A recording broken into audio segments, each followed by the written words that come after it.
Just in case you guys have received my email earlier sent earlier today. Yes, with the slides, right? So I'm on backup slides. Okay, thank you. And sorry for the delay. I couldn't find the English file, so we had to translate it all over again just now. It's all right. Thank you so much. You're most welcome. I need it anyway, sorry.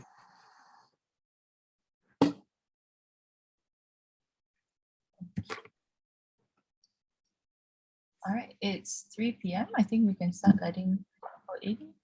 Okay, good. Thank you, everyone. We'll chat in a bit. All right.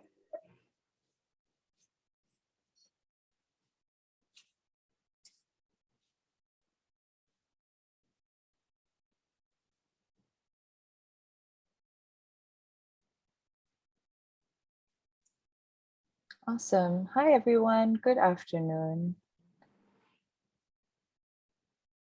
Oops. We're just waiting for a couple more participants as people trickle in.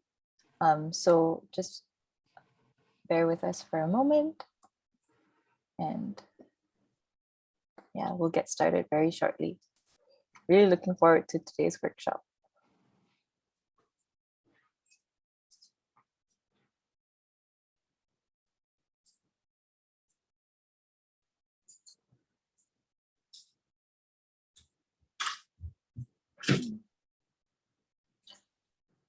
Okay, so I think that's everyone for now. We might get some stragglers trickling in every now and then, but welcome. Thank you everyone so much for coming today.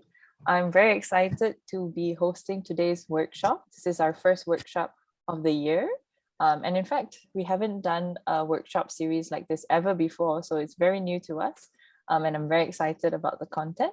So today we're talking about livelihoods on Peat. And specifically, we have a very special guest whom PFP has been working with quite closely, someone who's also part of our panel of experts. And so I'll introduce him to you in a second. But I also want to wish everyone happy World Peatlands Day. That happens to fall today. And that is also why we're hosting this workshop in conjunction with World Peatlands Day. So give some love to your peatlands by attending this workshop, by sharing what knowledge you've learned with your friends and your family. And I hope you have a really good time. So without further ado, let me introduce myself.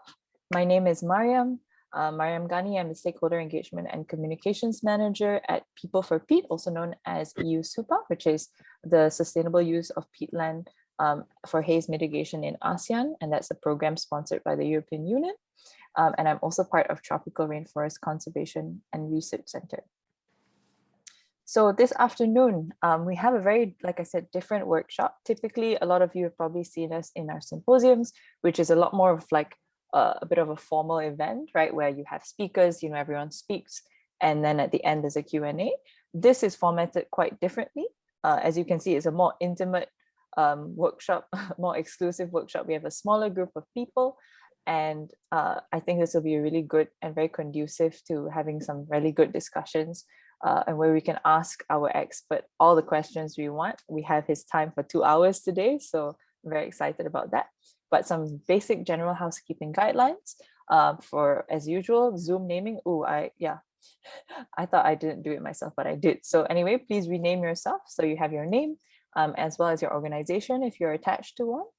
And then throughout the workshop, I mean, it is a very interactive workshop. We typically want you to keep muted if you're not speaking, just so that there isn't any background noise, so that our speakers can speak clearly. And for the use of bandwidth, for the most part, keep your video switched off.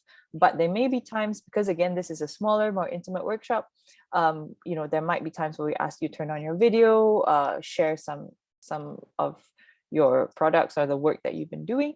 So just keep that in mind. You might be asked to share your video. Only do it if you're comfortable, of course. And of course, in the chat box, we always at People for Peat events have very, very active chat boxes. And I love that about our events. So this event is no different.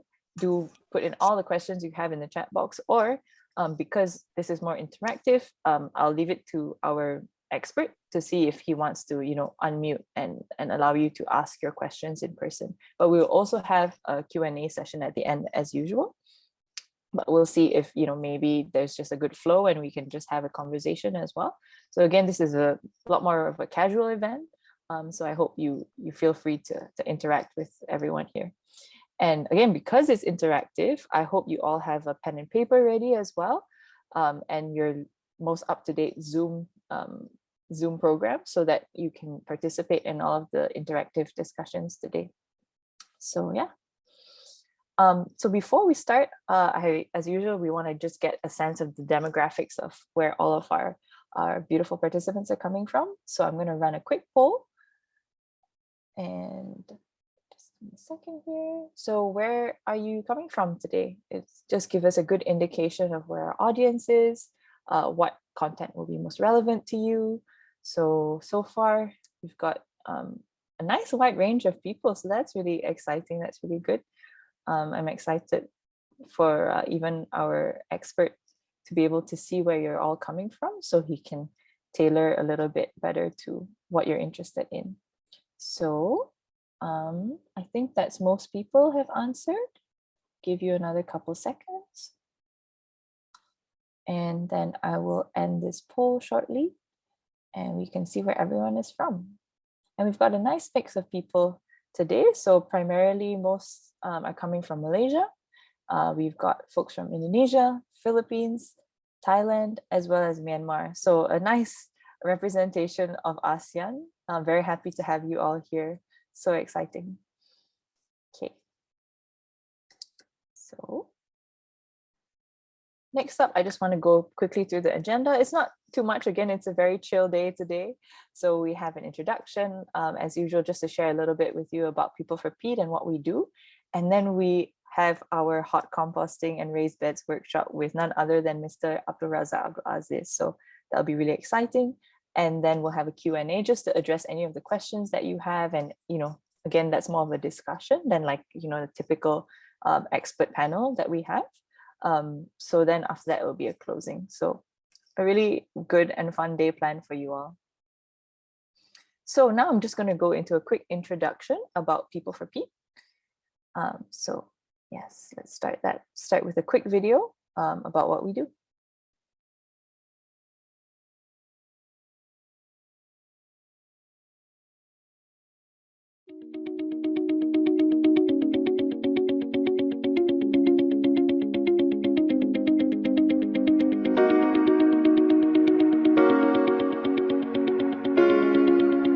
Prevention activities with real action in the ground, together with the local peoples and supported by government and the corporation, and it will be one of the best solutions.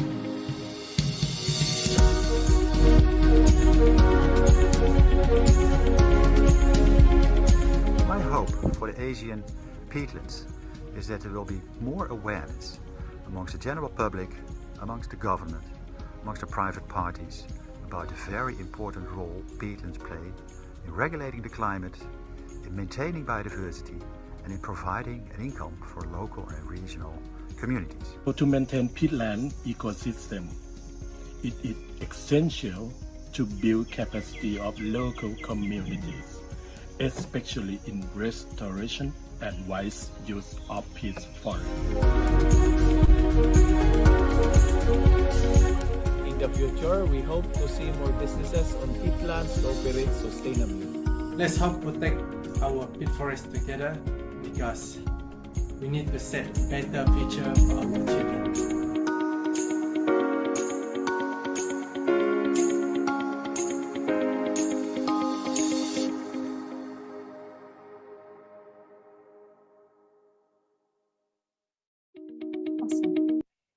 So yeah, just a little bit more about People for Peat and just to understand where our organization is coming from. We have, of course, to talk about how we have two components. Our component falls under component 2, where People for Peat, also known as EU SUPA, as mentioned, we primarily work with non-state actors, and the areas that we're focusing on are research, business, as well as outreach and advocacy. And our program is running from it's about 3 years now, almost. We're getting into the last year of our program, which is exciting. And then we have our counterparts who are working with state actors, because we often get asked, what about the state? what are you doing to work with governments? And that is a whole different component run by GIZ, which is a German organization. So together we form the SUPA program, where we're all working together for the same goal, which is to reduce fires and haze in the ASEAN region. And so our coalition is formed out of 3 different organizations. As mentioned, I am from Tropical Rainforest Conservation and Research Center. And then we have our partners both based in Indonesia, which is the World Resources Institute in Indonesia, as well as Yayasan Initiative Dagang Hijau, or IDH, which stands for the Sustainable Trade Initiative. So we here at Tropical Rainforest Conservation and Research Center are based in Kuala Lumpur, Malaysia. And so as I mentioned before, for people for Peat who are really trying to tackle some of the main challenges that we see on peatlands in ASEAN, in the ASEAN region, mainly there's a lack of reliable data and information, and this, is across the region. In Indonesia and Malaysia, it's a little bit more perhaps, but there's still a long way to go in terms of awareness. And that's where our team comes in with increasing the lack of awareness, or rather addressing the lack of awareness and building capacity throughout the region. And then the middle part is where we have sustainable business solutions that we're trying to put forward to show people that there is an alternative to degrading peatlands or using peatlands for economic gain without thinking of, what happens when you drain and burn peatlands. So we're all for conserving it as much as possible. And if you can't, then working within the confines of making sure that we do things sustainably. And that's very much also the theme of today's workshop, where, we want to ensure that, we provide people with livelihoods, but making sure that you don't do anything to further degrade the peatlands, which are a very, very important part of our ecosystem. And so far, we've done quite a lot in the last couple of years, despite the COVID-19 situation. As things open up, it's quite exciting. We're starting to be able to meet different stakeholders in person finally, but we've had a lot of different things going on for our teams. So in the Pillar 1 section, we've done a series of conference of parties. We've launched a bunch of research proposals, and we're currently, starting to receive some of the fruits of all the researchers' labor, which is very exciting. And then for Pillar 2, which is our business and investment pillar, our team has been working really, really hard, including our speaker today, working hard with the various cohort members who are going to be pitching their sustainable businesses quite soon to potential investors. So this is the kind of fruits of everyone's labor over the past couple of years. And then lastly, for outreach and advocacy, we're doing things like this event, of course, that we've been running for 2 years now with the symposium. And then we also are trying to increase awareness through, stakeholder engagements, meeting people on the ground, and also doing what we're calling the Peat Ranger program, where we're trying to build capacity within communities to ensure that they are given the tools to manage their peatlands as sustainably as possible, because they are going to be the stewards of their land moving forward. And we really want to make sure that everyone feels empowered to work in conservation and play their part in protecting this really, really important ecosystem. So these are just some of the highlights overall that we've had over the past 2 years. A lot of events, and as you can see, we even had a hot composting workshop in person with Razak, which was super exciting. So that's why I'm really excited for you guys to hear the content really soon. We've had a couple of site visits and lots more to come as well. So on to our next poll. We just want to get a sense of why you are joining us today. So it gives our presenter a bit of a framework of, okay, what has interested people in joining. So I'm just going to launch today's poll of what inspired you to attend the workshop.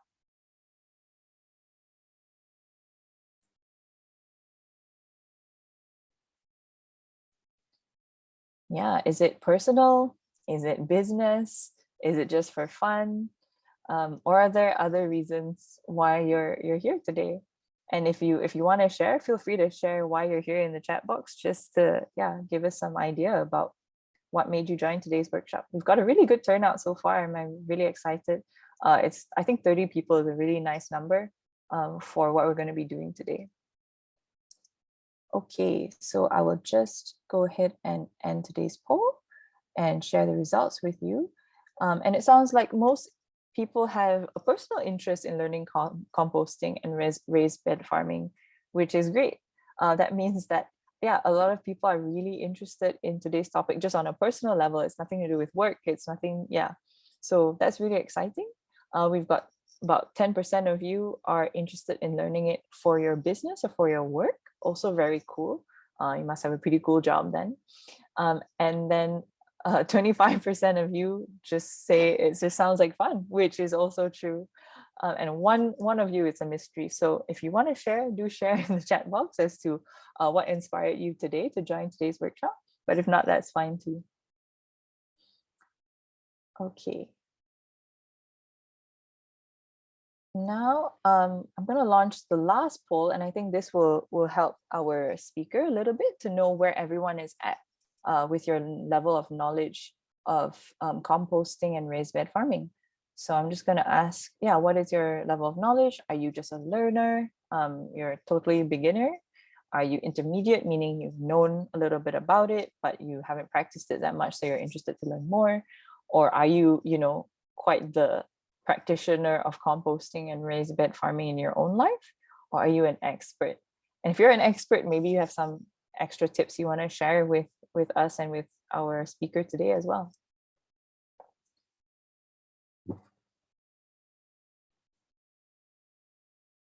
All right. So how many people have participated? I'll give you another 20 seconds or so. Or if no one's answering, I'll just end the poll and share the results with you.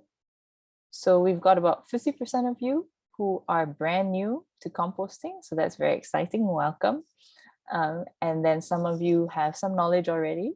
And then a small number of you have already practiced it or are experts in it.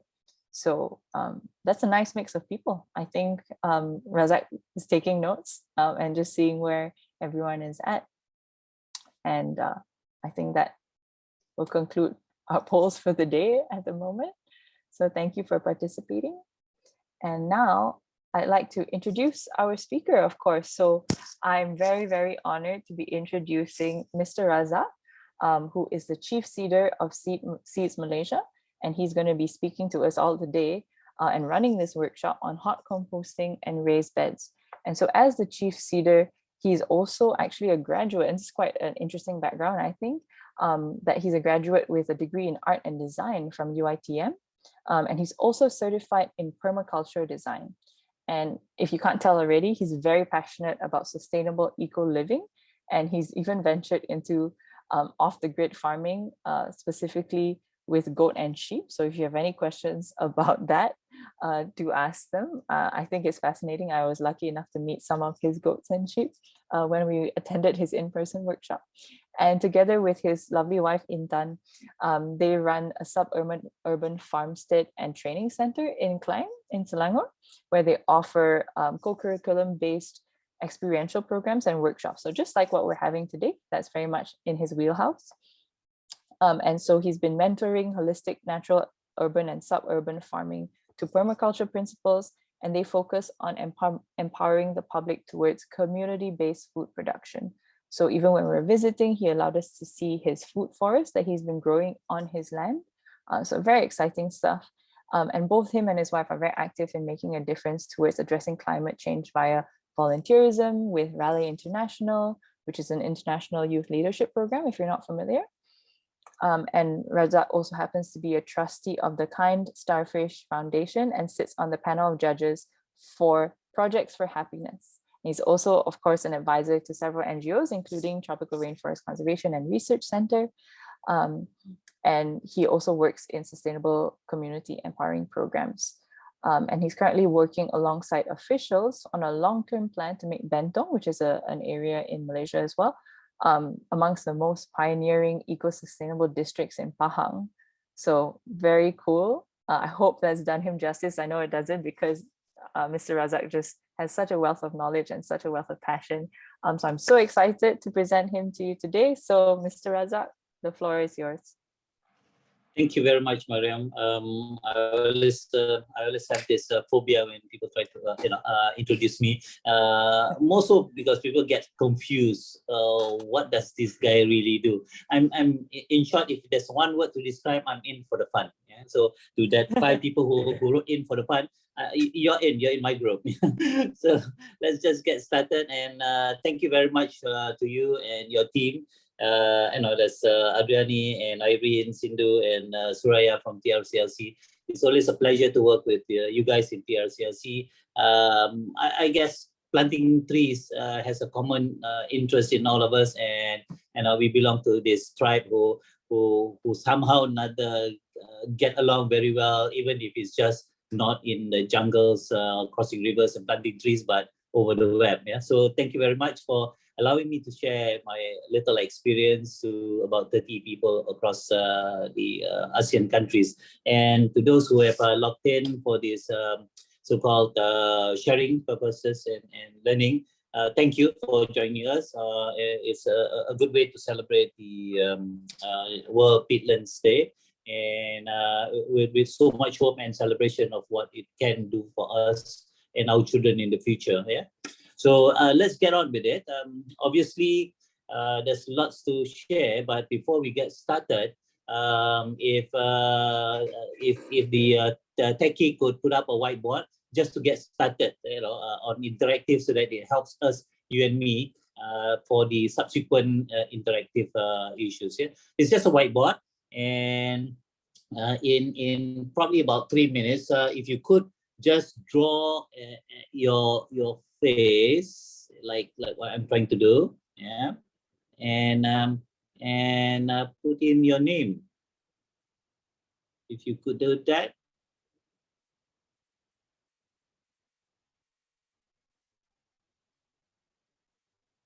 That's my glasses.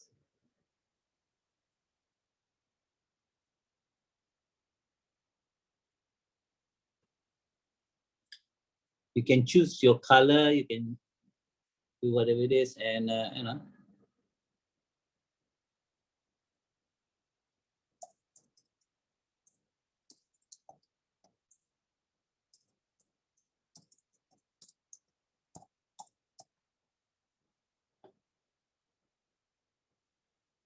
okay, thank you, Irene. Thank you, Hani. Oh, that's a nice way of illustrating yourself, Hani, with a flower.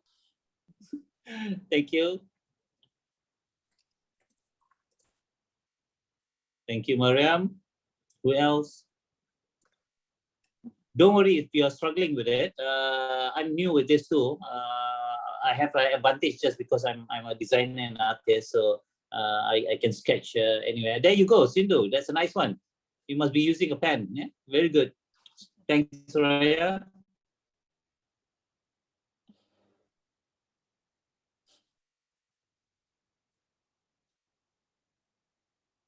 I'm quite sure that some of you are using your handphones.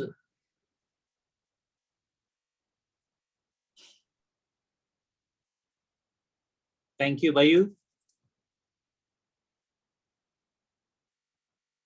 Another minute for those who wants to join in the fun. Sketch yourself.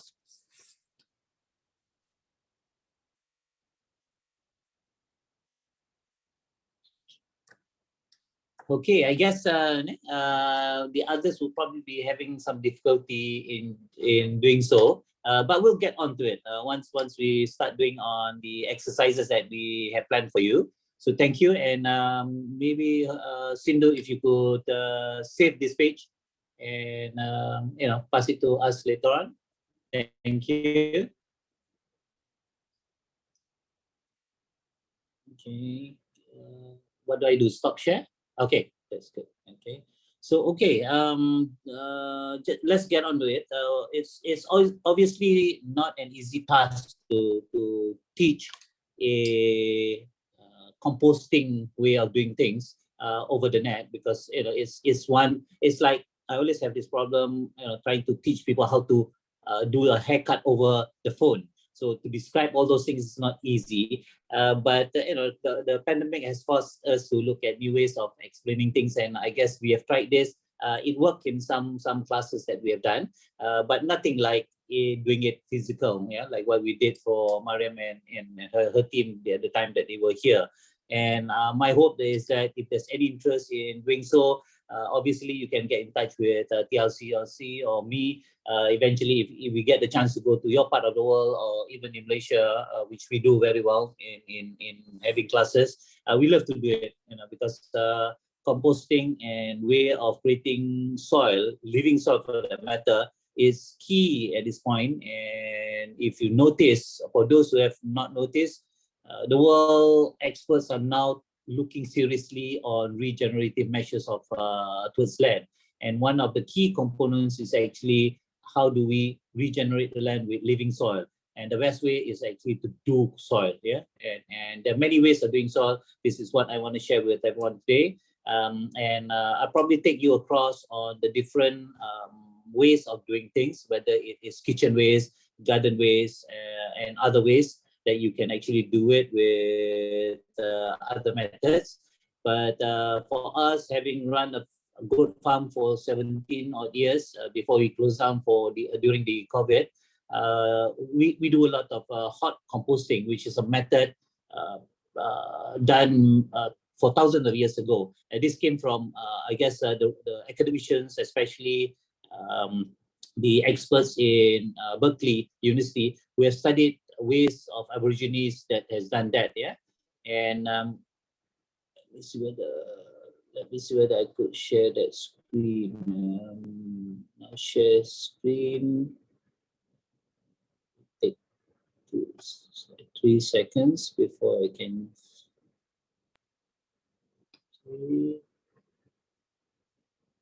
Okay, composting methods. Okay, and there are many references that you could look into in doing composting, whether it's home-based, whether it's office, whether it's in your own suburban areas, or whether it's in a farm. Yeah? There are many ways, and there are many people who share ways and means to do it, actually help you to see what and play that flow and see how you can actually do it on your own. Because from the poll, there's 60% that says he wants to learn, and 2% wants to do it for business, and so on and so forth. And some of you are doing composting, but not a lot. So this is something that you may want to decide today and say, okay, if there's one thing I could do and try to attempt is doing compost. Yeah. So after this sharing on the compost, I'll take you to the other bit, which is how do we use the compost then? Yeah? How do we apply this compost and especially dedicated to places or areas that has degraded land. Similarly, like our center in Klang, Kuala Lumpur, the whole entire place is about 300 meters to the Klang River, which is very close, and it is a soil base that has layers of clay, peat, and the water table is very high. So for 3 decades, my late parents have difficulties planting it. And when we took over, we realized that there are many ways of addressing it, and we learned from our gurus, especially Jeff Lawton from Australia, and other experts who told us exactly what we did, and we did it, and voila! Today it is about slightly over 4 years. It'll be 4 years, actually, the 31st August, yeah, 4 years, and some of the trees have gone to about 30 feet, 10 meters high. Yeah? So that's what we did, following the footsteps. And one thing that I can surely say is it's not difficult, really. It's just a matter of practicing it and understanding the concept. So I'll share with you 2 main concepts. One is called the ecology concept from sea to table, for you to comprehend why it is important. Like everything else, it works in systems, and if you're able to think in that systems manner, you see the connection, how you could actually, it doesn't matter where you start in this chart. You may want to start at number 1, or you may start at 12. But in all fairness, with seeds and where you need to germinate, you need to understand the types of plants, obviously, where you select good seeds and so on and so forth. And you can choose your planting methods based on the type of species of plants. Typically, you look at companion planting and etc. Yeah? In food forests, which I will introduce the concept later, where you are able to mimic the forest by putting in a higher number of trees in terms of the biodiversity, and you leave it for a while and you see how fast it will grow. That's where I think the late Dr. Akira Miyawaki's concept of no management is the best management. So you allow the plants and you allow nature to take its own course of action, and it will develop into something beautiful. That's what we did with our experimental food forest that we have over here. And I wish all of you may one day come over and have a look. If not, research further. There are many projects over the world that has actually done this. And the recent one, if you notice the flower exhibition in Chelsea, they actually created a forest in the center circle or the roundabout in the iconic space of Chelsea. And it's growing beautifully as a forest and whatnot. And I think they developed something like over 30 species there in just small space of land. So research further and you'll see what I'm talking about in terms of planting. Yeah. Then of course, when you go into germination, you look at what are the nutrients and what does it take. Obviously, you need the sun, you need the water, you need some nutrient in the ground. That's where you actually start making sure there's enough nutrient. One of the main reasons why people come up with such things like, you need green fingers to be able to plant trees and plants, is because people tend to forget the fact that it's all in the soil. And technically it has nothing to do with fingers. It's not even green. My fingers are brown all the time. And I'm a designer with my wife Intan is also a designer. Nothing to do with eco green fingers and hands. Yeah, it's all in the soil. And today a lot of people are talking about soil. Yeah, so which is what we are here today. Yeah. So once you address that, then once you allow the leaves to grow, then you need more fertilizers in context of explaining. Of course, the NPK is needed. Then you look at certain things that you need to put to certain plants in order to allow it to grow. If you look at nature, I'm coming from as a natural farmer. That's my background. We don't subscribe to chemicals. We don't subscribe to even technological innovations that disrupts the natural flow of doing things. And we see compost has the best answer to most of the things. Yeah, compost and microbes. Yeah. So for us, fertilizer means composting. Anything else may upset the system, and we understand the plants species a bit, and we apply it in that principle, which I will address in a while. Then if you look at how do you address pest control, like for example, when you have after the pollination, you need to look at pest control. It's also microbes, which comes from enzymes and probiotics and whatnot that we culture ourselves. And the base material always comes from the farm or my base, land that we have. So obviously, you need to understand that in order for the flowers to pollinate, you need the insect pollinators. So coexisting with animals is good. We used to have chickens, ducks, and geese, and other animals that help us literally to manage some of the pests because the chickens eat the grasshoppers and etc. And we get better results with being in coexisting with animals. Yeah, I've seen, and obviously a lot of my friends in the agriculture industry, they tend to succumb to chemicals, which then affects some of the other flows of the ecosystem. Hence, they don't have chickens and that's it. So they end up doing chemicals. For us, natural farmers, we encourage go with animals. Yeah, even in urban settings. Currently in Malaysia, we are at headlocks with authorities, but some authorities are now opening up because they realize and they see the results. Animals can exist in urban spaces too, provided you understand some of the basic necessities of taking care of the animals and to address of the potential zoonotic issues that might crop up. Yeah? Then when it's fruiting, obviously you harvest it and you enjoy harvesting. We put that in because we feel that in order for us to understand the ecosystem, once you plant yourself and you get the fruits, you will for sure even savor the not so good looking types of fruits, which means you don't have to succumb to going to supermarkets and only choosing the best, because the best looking might not be the best. That's proven scientifically. You see the bananas all graded, that's all in the shelves of the supermarkets, and they somewhat ripen at the same time. The yellow color is pretty much standardized, and to me that's not the right way of ripening bananas.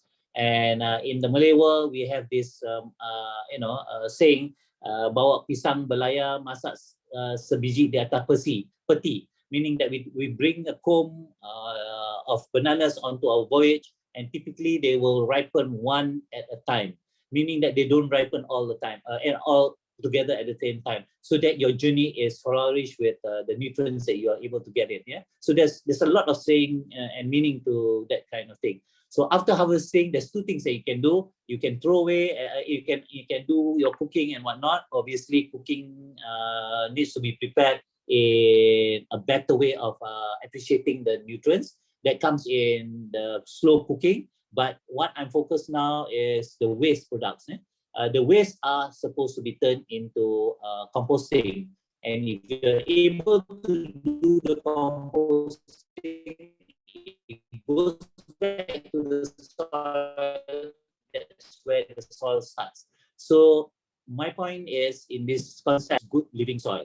There's bad soil, there's dead soil. Most of urban centers, cities and whatnot are degraded dead soil, laterites and whatnot. Hence, you see whatever you plant has issues to it, and pH value changes, etc. So that's some concept that I need you to understand. There are many references that you can check on this one, which you will see more things. But the other concept is this. Simply put, in this one illustrative picture, as human beings, we need a lot of nutrients, and 18 nutrients necessary for our growth is actually repetitive, like almost a mirror in plant growth, almost typical. And this is the sciences of it. So which means whatever we need for our body, the plants need it too. So where does it come from then? We get it from plants, obviously, and the plants get it from no other than the soil. So the foundation of good nutrition for our body literally comes from good plants that grow well from nutrients that they get in the ground. We're able to research this further because a lot of sciences has cropped up with the needs to understand what's in the plants. Then compost. So what is really compost? To us, compost is, as long as something is alive, something, whether it's plant, whether it's animal, whether even humans, for that matter, anything that has living tissue, when it ends its life, whether the branch has been cut, whether the leaves been cut, and so on and so forth, or animals, it stops growing. That's where the process of this disintegration happens. And this process is actually called decomposing, which is actually composting, in short. So the process takes its own course of action to where it is, what it is, and the climatical situation, whether you have enough water, whether the temperature is right and whatnot, and it has a sense of timing to it. To give an example, if you cut a tree, say 10 foot to 12, 20-foot tree, if you cut, the leaves will disintegrate and goes into making into soil, probably in less than a month and a half, to 2 months.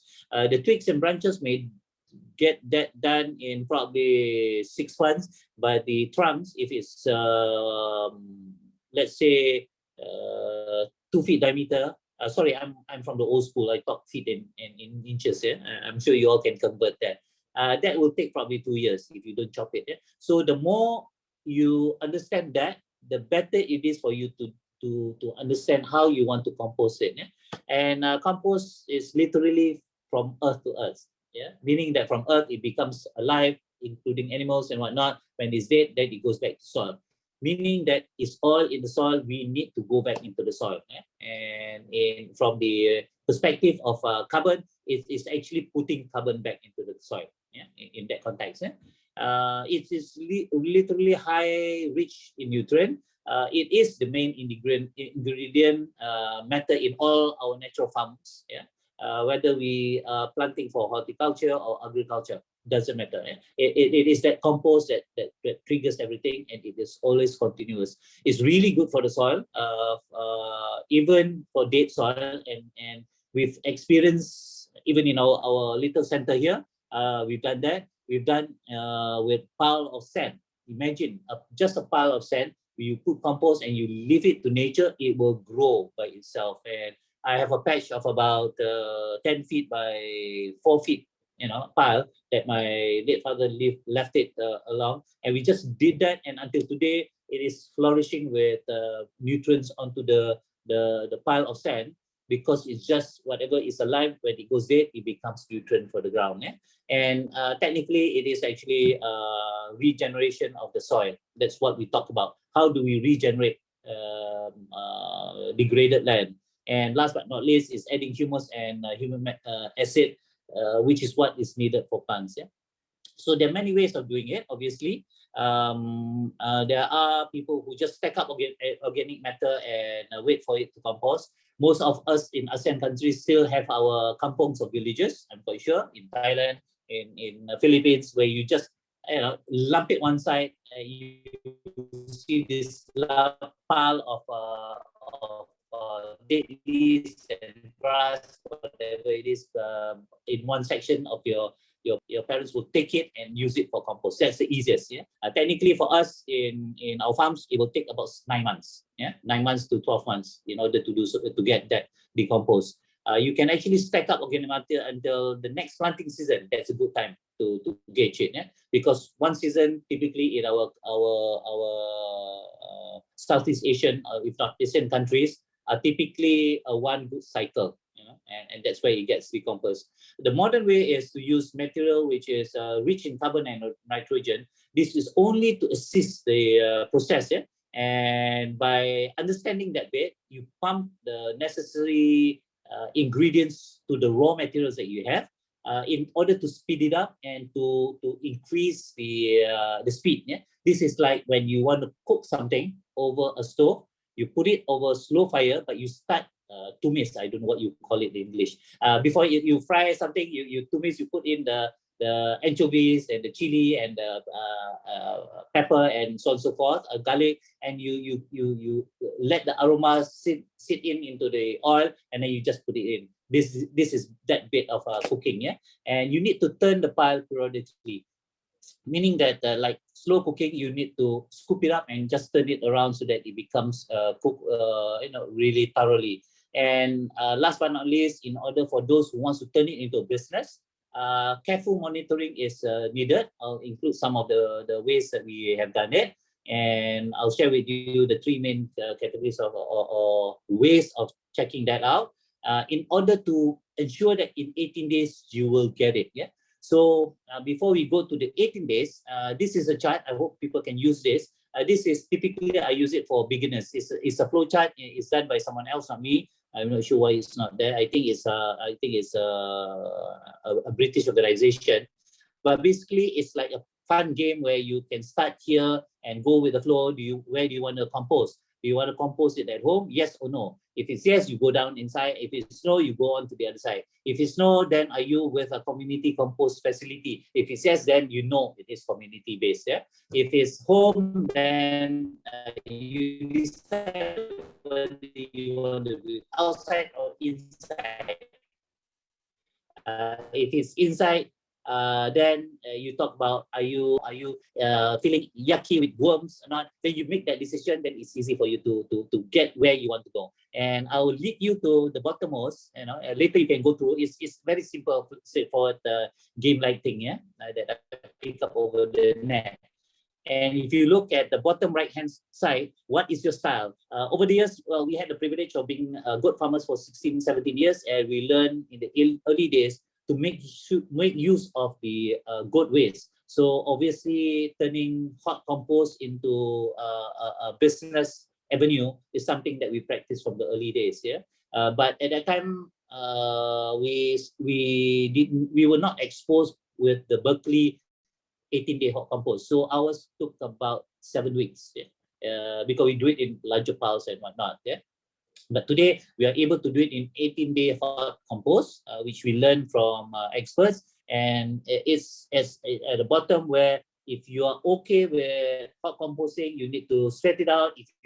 If you find going to the gym is a little bit, whether it's ego, whether it's too melancholy, programmed thing, you can do your own composting.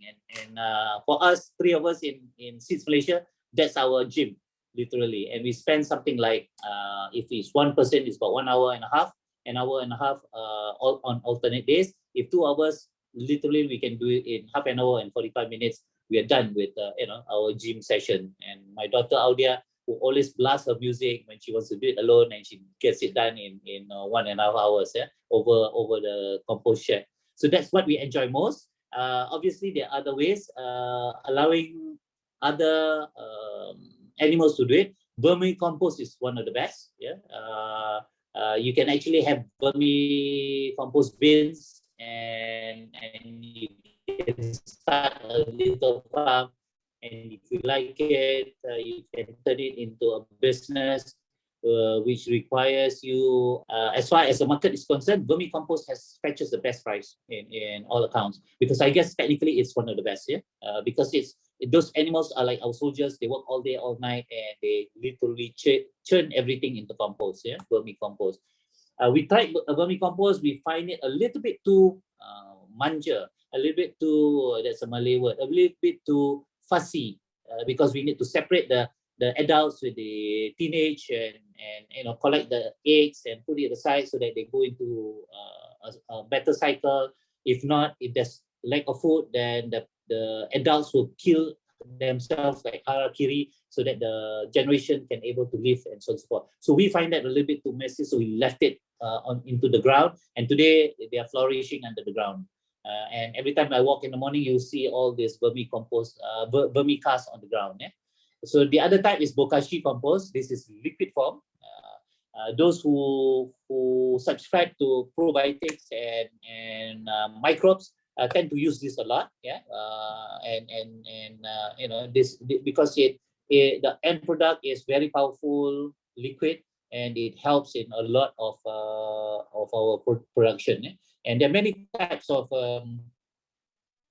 liquid microbes, probiotic prone. Bokashi is one of it. Whisk is another, but sometimes they do smell. That's the only difference. But today, with all these gadgets and tools, you're able to do it at home, if not even your apartments. Compost bin is another. This is very popular. We get these bins from we used to live in Subang Jaya, just somewhat like 30 kilometers from Kuala Lumpur, and the municipal councils give every house who wants this bin free, because they understand the need to do that. So what we do is we put in our waste food inside it, we layer with some carbon or leaves, and when you do that layering over the period, when it gets to the top, typically the bottom gets composted already, depending on your consumption. I've got 6 kids and a housemate that used to live with us. So there's actually 9 of us. So we eat a lot, but the good thing is we eat healthier food. So a lot goes into this. And we've got 2 bins of this in our Subang Jaya house. Today we've got about 4. You only need to address rodents, which means that you need to keep the lid on and make sure that the rodents doesn't dig the holes underneath. The other way you could do is you put in dry grass or dry stuff underneath first, so that the rodents don't find it easy to just dig it in, and And if you put twigs, they don't like, prickly stuff in there. Then you put your food waste and so on and so forth, and you put the cover. Of course, you got to avoid meat, dairy products, and greasy stuff, so that you don't invite those things, with the smell and other bigger animals, so to speak. Cold compost, like I say, is the easiest one. Garden waste compost or kitchen waste, and you can combine. For those who have spaces, this is really good. You may want to do an area, or you can just leave it under the tree, which works at pile. And if you do throw your kitchen waste, make sure you put it somewhere in the middle and you cover it some grass, if not twigs and etc. like this picture. This is again to avoid the rodents going in and out. And if this kind of heat composting or cold composting, please avoid meat, because you don't want the meat to be there. There's scrummage and cats, dogs, and those kind of larger animals will find a haven for it. So try to avoid that and pile it. It takes a longer time, but it works easily well. So 18-day compost. Like I mentioned, it's not easy, so I'm going to just browse this through, and then I already left this folder and file with TLCLC's team, and I think probably you can attach it, use it as and when you want to research further. But if you do get the chance in wherever you are right now, get to the nearest farmer that you can teach you and get on with a physical class. Because nothing like physical class, because the physical class you need to touch, feel the temperature, smell it, to know where you're going with the direction of making it, and etc. Nothing like that feel. Again, it's like if I'm gonna teach you how to make nasi lemak, our favorite meal. It's not easy to teach over the web, but you got to really smell the aroma behind it. So as far as tools, these are some of the tools that you need. Excuse me. The chopper is to cut and chop into little pieces. Obviously, this illustration comes from an organization called Shivansh from India. They learned the trade to make this, and they illustrated everything for their own population in India, and they make it easier. Obviously, some of the elements there are Indian custom. For us, our choppers are different, slightly different. You can use parangs or whatever. The hoe and fork is needed. You can use a hoe, you can use a fork to turn it around. You need water, and you need one measurement tool. In our context, we use an 18-liter pail, which is easily available. Those are the paints and oil drums comes in this size, and we use it so that it's easy to carry ourselves, and the units work very well with a pile or two. So these are the tools that we have. The ingredients, there are many ways of doing it, but in principle, you just need to understand the ratio, and it comes in actually three, just three. One is the color brown, one is the color green, and the other is the inoculant or the starter.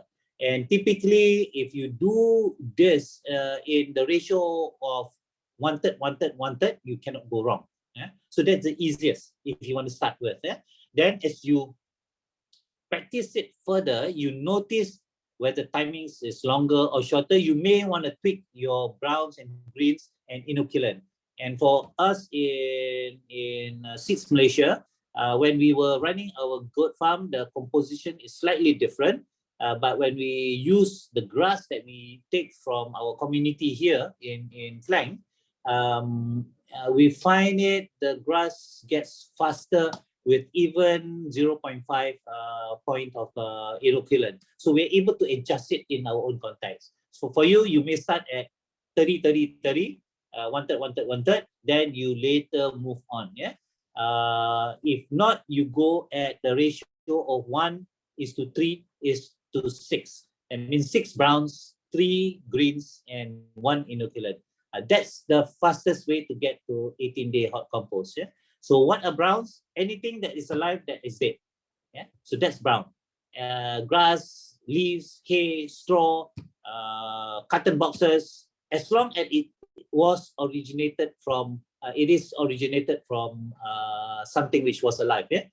Paper, etc., etc. Those are all browns. What is green then? Anything that's alive that you have chopped off the connection to it becomes living, which is still green. That means newly cut grass, leaves, and etc. That's considered green, yeah? Vegetables, and so on and so forth. Inoculant are anything that hosts millions and millions of microbes already in it. So where does it come from? If you look at animals, anything that comes from the stomach, whether it is in the stomach, whether it's out of the mouth from the stomach, like vomit, yeah, or that comes out the other end in terms of poo. Those consist of a lot of microbes. Yeah? So anything like goat dung, cow dung, manure, fish waste, innards from animals, even dead animals like chicken, ducks, geese, when they're dead, whenever we find our animals died, we will quickly put it in a plastic, we seal it in an airtight, and we put it in a cold freezer. We have one section where we keep for those kind of things. And when we want to do our compost, we take it out and we use it as inoculant because the microbes are already in millions of that. Yeah. If not, you may want to look at plants like bamboo is one of the best. Yeah, bamboo leaves. Yeah. So if you collect bamboo leaves, you throw it in your duck pen, goat dung, goat pen, chicken pen, or even like we have 3 dogs in our facility. Sometimes we just throw the bamboo leaves over the soil on the area. The next day the pen doesn't smell anymore. Yeah, so that's the components. Yeah, and you have to prepare the raw materials. As long as you cut it to finer size. Yeah? Rule of thumb, anything which is 1 inch is good. So you may want to choose. I'm too lazy. Can I not cut it? You can. You can actually don't have to cut it like bigger leaves and so on and so forth. It only takes longer, yeah, and it works hard. You work harder because you need to turn it around when you turn the pile and whatnot. Yeah. So for us, we are doing it for teaching. We're using it for our own consumption, and we sell it. We do something like 1.5 to 2 tons a month.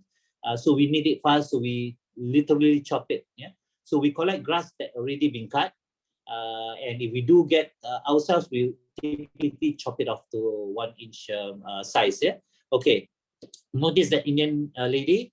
We are making the assumption of most of us average to a size of height of 1.5.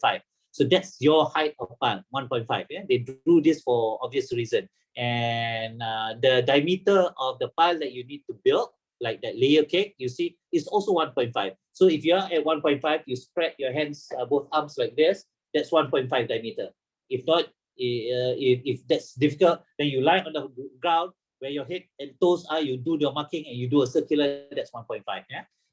We used to have fun, we get the 1.5% on the ground and lie on the ground when we make the circle over that person. Yeah. So that's a way to do it. You have to build it in piles of layers, yeah, which means we call it the layer cake. Yeah. So in order to do that, you make sure that it has enough diameter, which is 1.5, enough height of 1.5, and it should be in layers. You can do as many layers as possible. 6 to 8 layers is ideal at that height if you can get it. I've done 16 layers before. It still works as good, but harder work for me because every time I put it and I got to spread it a little bit more thin and etc. Yeah? Then questions come in.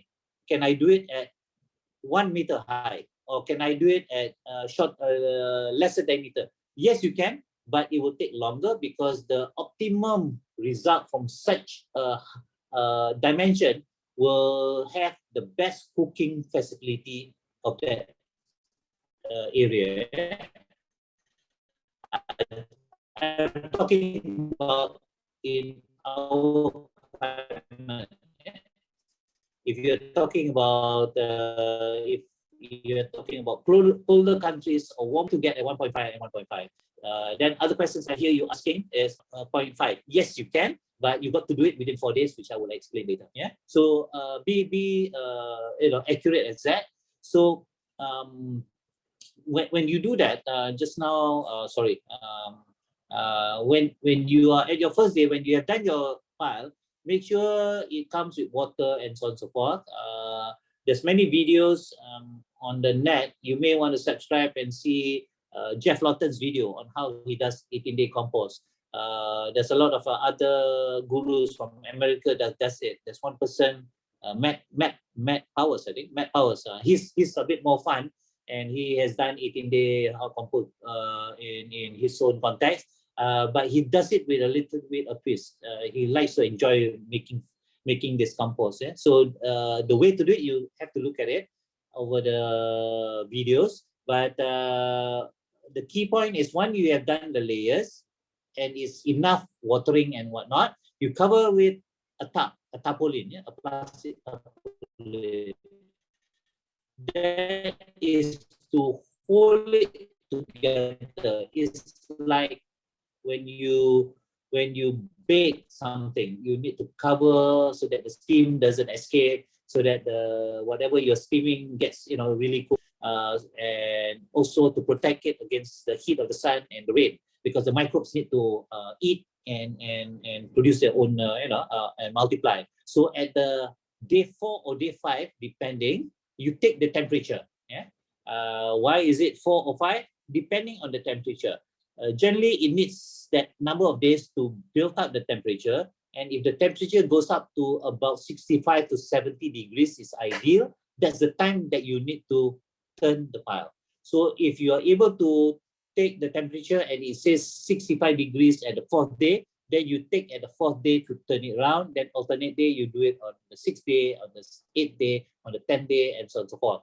If your temperature goes up to slow at the 4th day, it doesn't reach 60, and then on the 5th day it goes to 65, then you do your alternate days of odd numbers at 5th day, 7th day, 9th day, 11th day, and so on and so forth. That's how we get it. And when I first learned to do composting some 18 years ago, we didn't have thermometers and whatnot, and we were only equipped with the best thermometer that God gave us. Can you all guess what it is? Our fingers and our hands. This is the best temperature that God has given us. If you don't trust me, just imagine, every time someone is sick, what do? You put your hands onto the forehead, and you need to take a shower. The palm of your hands actually is the best thermometer. So like this lady, she digs her hand into it, into a distance of an elbow, and she takes 3 parts. One is bottom, one is the middle, one is the top. Typically, the middle section will be the hottest, and you're able to see the difference a little bit. The rule of the thumb for this kind of method, if you shove your hand in, and within a few seconds you feel, ow, it's too hot, that's already above 65. Then you are able to turn it. If you put it in and you can able to talk and chat with your friends and laugh over a joke, that's too cold. That's below 50 degrees. So anything in between that you put your hands in and suddenly you feel warm and warmer, and then say, okay, I've done enough, that's about good, 65. So practice that, you get good at it with the temperature. So the trick of the turning around, just a timekeeping thing. We're at 8 p.m. at the moment, and we'll need about at least 30 minutes for discussion. So maybe another 20 minutes to wrap up. Okay, thank you for the reminder. I always get excited over with composting. So to turn around, rule of the thumb is outside in, inside out. So whatever outside, you put it inside in your next pile. Whatever inside, which is the hottest, you pile it outside, and then you rinse it with water and you cover it with canvas again. So that's the way. And by the 18th day, you should be able to sense that the temperature drops down. If it doesn't, then you continue the process until it goes down to cool, as in 40 degrees or 50 degrees and below. Once you're able to get a 40, 50, you just cover it and you put it in your gunny sacks and you keep it under shaded area. And how to use it? Basically, if before planting, you mix it with soil. Some people do it 3 days. I can do it, even 1 day. When you plant it with plants, you mix it with the soil around the sapling so that you can avoid the plant being too hot. After planting, you just spread the thing around. So for those who, the 5-6 of you who wants to do it as a business, you may need some basic tools, yeah, like composting log, yeah? Which group, when you started, the material that you use, and which day and what. This is when you grip it, it must drip. If it doesn't drip, it's too dry. If there's no water from it, it's too, sorry, if it doesn't drip and it's too dry. And if you just pick it up and you hold it before gripping, it's drips. That means it's too wet. Yeah. So these are the ones that you can use it. And sorry, the one on the right is in Bahasa. I can give you the English later. That is to help you to monitor your processes. Yeah. And like how we say, ours is about 1.5 to 2 tons, and that's just about 20 to 25 man hours. Just me, Intan, and Audia. Yeah. And I'll tell you a little secret. Most of the time, the ladies does the job. Yeah. I like to think I'm the boss, but they say they need the gym better than I do. So you can actually do it if you and you can use it as a workout. We teach a lot of people. These are some of the groups of beneficiaries that we have taught. And some of them are urban, some of them are in the Aborigines communities, and until today, some of them are still practicing it. That's the grip test that I mentioned. You take a pile and you grip it, and if it drips, that's very good. Yeah. You later, if you're doing a business, you need a thermometer of salt. That's being purchased from Japan. Yeah. And you can actually weigh your materials, and you can invest in a machine like what we do. There's a cheaper machine, yeah, but nowadays we don't use a cheaper machine anymore. And we conduct composting almost all parts of Malaysia, and soon we'll extend to East Malaysia, and we're looking forward to maybe in Thailand. Dr. Pinchat, shared her needs there. Maybe we can travel up there, and we hope that we can visit some friends in Philippines and elsewhere to teach people how to compost. Yeah, but you can actually do it on your own. Yeah. Black soldier fly is another animal that you can do.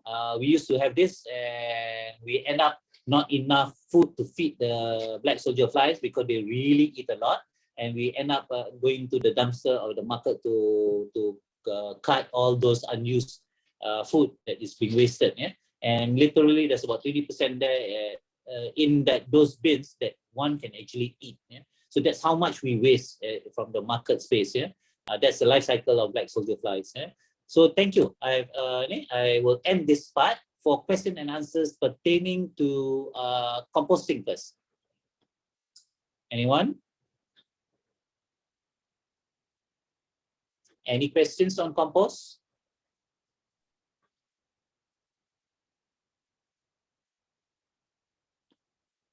If there's questions, next one. Oh, we have a hand up from Mr. Ruben. Okay. Ruben, go ahead. Go ahead, Ruben. Yeah, hi. What would you say are the most common issues that you face when people are starting to first do composting? What are the first issues or the top issues would you say? Okay, good, very good question. I'll be blunt. The most common thing is the mindset. It's typically the mindset. People think it's messy, people think it's ugly, people think it's smelly, and so on and so forth. That typically refrains someone from doing such composting, whether it's home based, kitchen waste, and so on and so forth. It's always easier to dump it in their plastic bags and tie it and throw it away. So overcoming this psychological issue about compost is much needed. If you come from, it is required of you to do so, and it is helping the world go round better and making your food more nutritious. And if you're able to do any part of planting, you will agree with me that you need to do it. Yeah. For those who wants to do it commercially or large volume like us, 1.5 ton, 18-day compost, the main issue is typically getting the raw materials. Yeah. For us in the farm, it's always easy because there's lots of things there.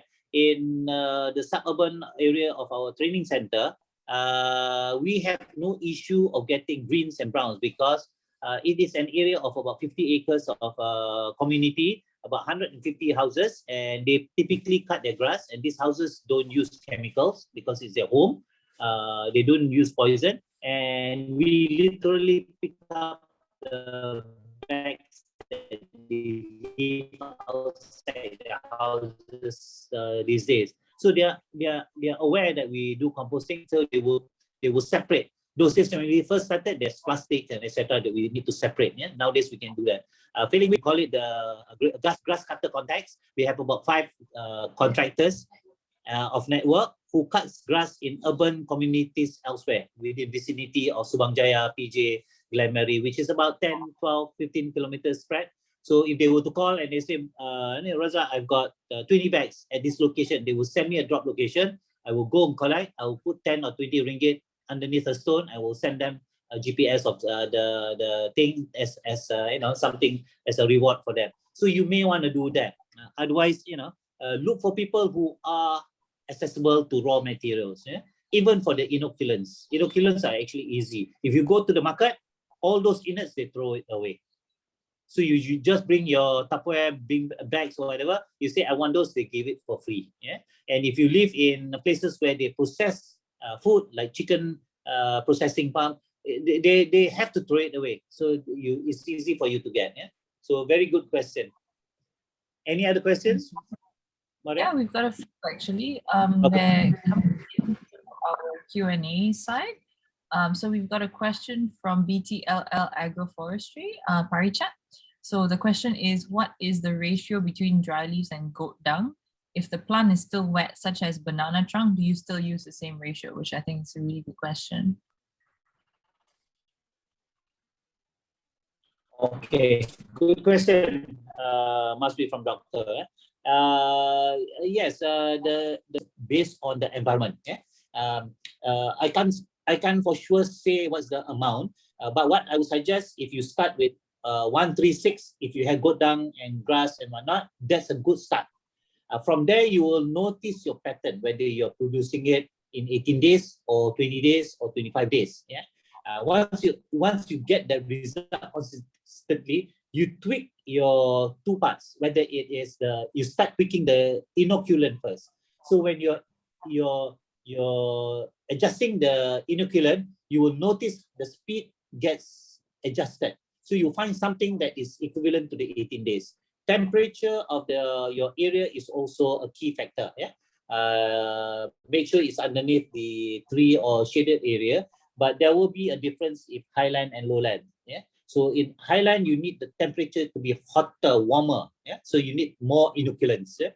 But if you're talking about Cameron Highlands, I'm sorry to say it doesn't work because it's too cold.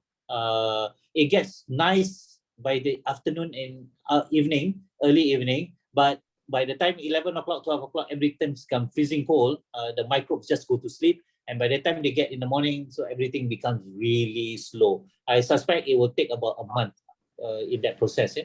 So tweaking it, you tweak one item at a time, and you get your own pattern. Yeah, I hope that answers your question. Okay, and there was a follow-up to that same question, Razak, from Parichat, which is, after day 18, do we need to dry the compost before packaging? Okay, very good question. My personal answer is no. Yeah, but a lot of practitioners, especially the commercial farms that produces compost to sell, they will say yes. I'll explain why. The fact still remains, the natural processes is for it to cure. Typically, after the 18th day, it gets settled down. You need 1 or 2 days for it to cure and get stabilized.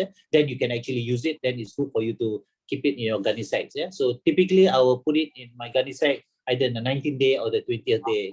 I understand the heat component part of it. Yeah, it will dry naturally. I will allow it to dry naturally. The fact that microbes are better with damp conditions. Yeah, so they are still alive when I want to use it, which means I don't have to reboot it, or I don't have to put all of them to sleep and some of them will die off. Yeah. So drying your compost is good if you need to transport it, if you need to pack it, if you need to sell it. Yeah. because most people need to be, in dry form, and most people sieve it, as in, just to get the fine grains. Yeah. For us in our farm, we do the reverse. We do it naturally. I liked it moist, I liked it raw, and I liked it with fiber still in it, because everything is intact. When I use it, then it is almost immediate effect. Yeah. So for me, I'll sell it in gunny sacks of about 20 kg, and when it's on a cold day with rain, it gets a bit more damp, it's heavier, so we don't sell it by kilogram. We sell it by packs. Yeah. And most of my customers are aware why I do it. I don't sieve it because it's such a waste of energy, and I have to sell it more. And then when I sell it to you, you take home, you buy more fiber, you add on to it because you need the fiber. So that's triple job already. Yeah. So I sell it as per. Yeah. To store it, you just store it, pile it over a dry area, and keep it away from ants. Yeah, because ants love to nest inside because it's food for them. Yeah. Yeah. So yeah, it's all about efficiency there. We have another question, two more questions actually. Okay, go One ahead. is from Rose Ismail, who just wasn't clear what the red machine was for. Oh, I okay. think on one of the slides there was a red colored machine. Okay. He must be an engineer, always fascinated with red colored machines. Yeah. I hope he doesn't drive a red Myvi. Yeah? Sorry for being. Myvi is the small car that drives very fast in Malaysia. So they're famous Myvi heroes, they call it. Yeah. Okay. Lucky I stopped there. That red machine is actually cheaper, a wood chipper. It can take until about 3-inch diameter, and when we shove the branches of it, it chips to about 1 inch, 1.5 inch. So it's something like a chipper that chips all the branches and leaves, and it shreds everything into smaller parts. Yeah. You only invest in such a machine if you get raw materials constantly with that. We thought we needed it.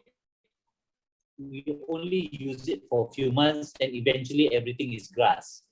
So I not only save my machine, the petrol that I don't use, and also when I work with grass cutters, it's already cut very fine. Yeah, and our municipal council sends whatever they chip over to our space for free. We just donate some money to them for their services, and we get free tonnage of green, if not brown stuff. Yeah. So that's one question. Last question. Last question is from Yin Muyo, which is what is organic kitchen? What is kitchen organic matter? Oh, okay. Kitchen organic matter is anything and everything from the kitchen that you are unable to keep and eat. For example, before cooking, that means whatever you peel off, vegetables, fruit peels, etc. Those are good quality stuff. To things that you are unable to finish, but it's raw material like veggie, including meat, that can be composted too. It does not include. Please do not include oil, even though it's organic. But we prefer, because oil has a different component. It blocks some surfaces and it gets into a cake layer when it mixes with your other waste.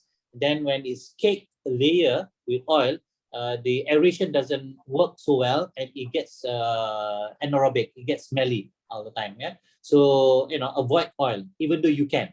If you do composting like us, that you turn it around a lot, you can put in oil, the waste cooking oil, because you are gonna turn it around all the time anyway. Yeah.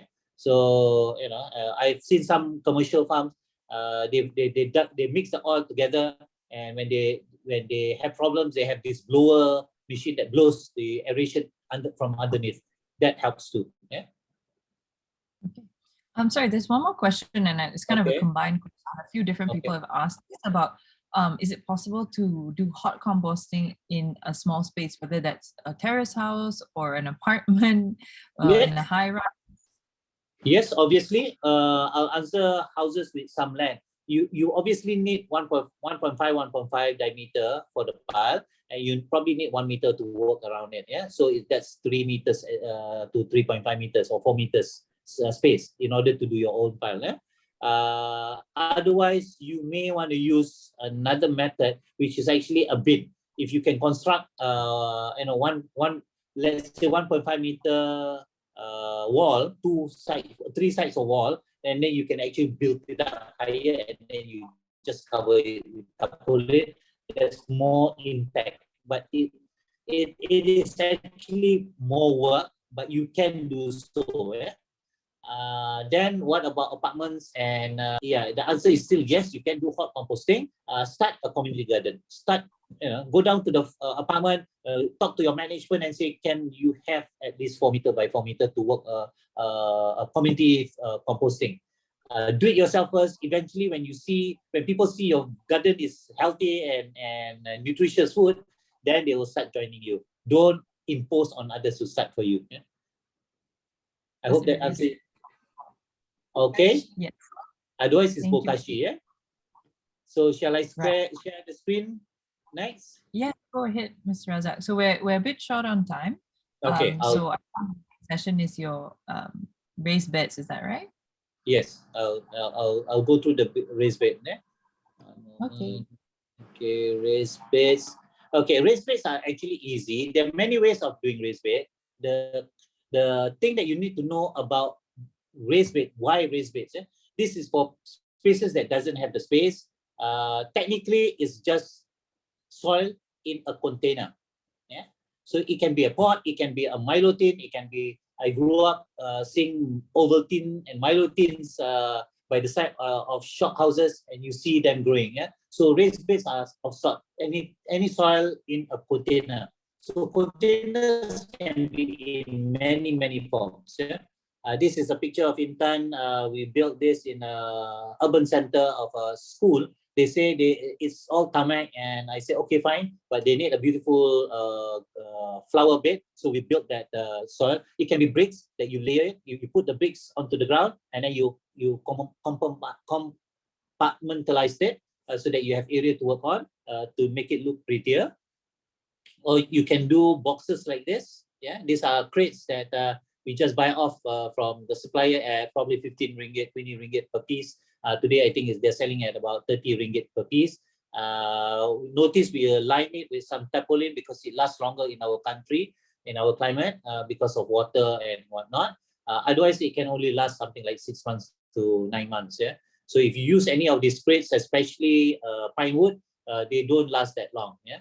But notice the bricks and blocks of stones underneath. That is to raise it up so that water doesn't get clogged in.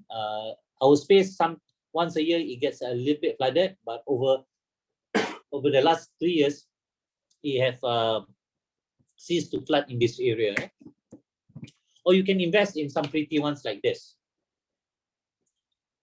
These are corrugated alloy, comes from Australia. Pretty nice and sexy looking, I guess, but it's costly, obviously. For urban projects, they love to see things like this. So these are for projects that needs to make sure that they look pretty and still produce the food. Notice behind, those are aquaponic systems on trays. That's also another form of raised beds as far as I'm concerned, that use hydroponic or aquaponic, but you have to have soil in the base, yeah, as planting medium. Or literally, you can invest in pots like this, poly bags.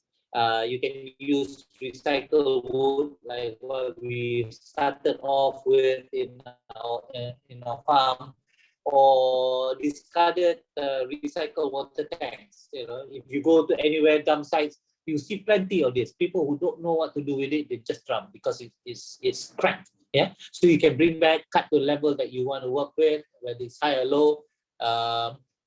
We love this because it's a good size to work with, enough things to grow, and you can actually dig out the tubers if you want to. This is our favorite. They don't crack so much.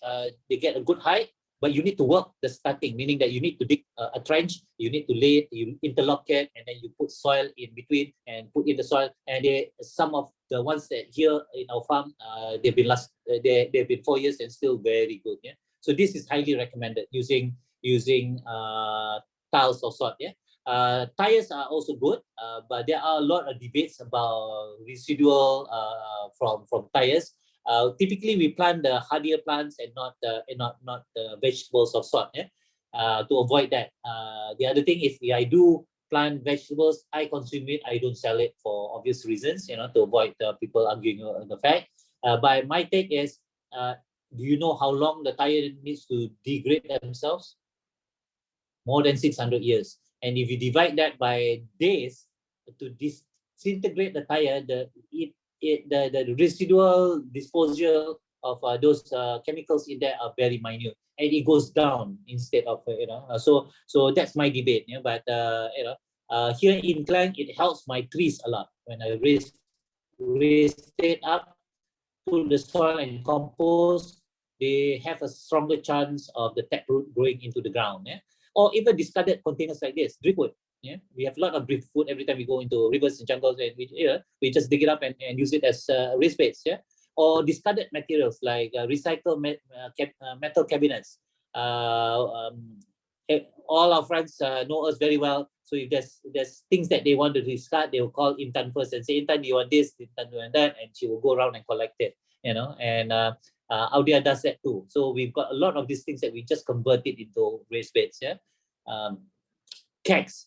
Kegs, these are the ones that we started with in our farm.